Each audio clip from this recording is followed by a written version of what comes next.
अल्लाह अल्लाह अल्लाह अल्लाह अल्लाह अल्लाह या अल्लाह। तरह से इमाम जाफ़र सादिक अलैहिस्सलातु वस्सलाम फरमाते हैं तमाम बीमारियों को ख़त्म करने के लिए कुरान में शिफा है, मगर कौन बताएंगे? वारिसान कुरान।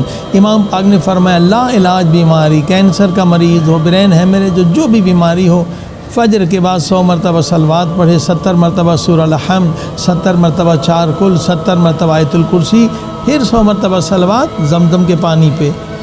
7 दिन में भी लोग शिफा पाते हैं। अगर बड़ी बीमारी है तो 40 दिन इसे कंटिन्यू रखें, इदामे दें, मुसलसल पढ़ते रहें।